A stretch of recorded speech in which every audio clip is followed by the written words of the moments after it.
60-70-ական թվականներին Երևանում այսպիսի խոսք կար. եթե ուզում եք տեսնել բնիկ երևանցի, գնացեք հասարակական Բաղնիք։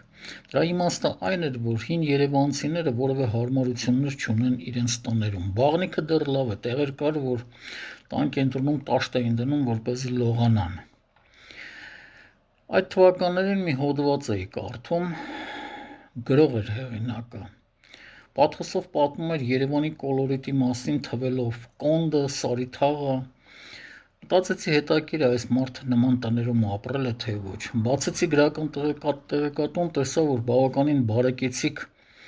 փողոցում եւ բավականին լավ շենքում է ապրում։ Իսկ այս ամենը հիշեցի նայելով ահռելի շինարարությանը, որ Երևանում գնում է։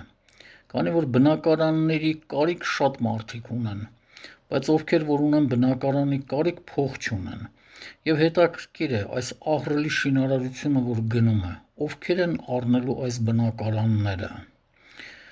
Իսկ ամենայն հավանականությամբ կոնդեցին էլի մնալու է իր բորբոսնած պատերով տանը։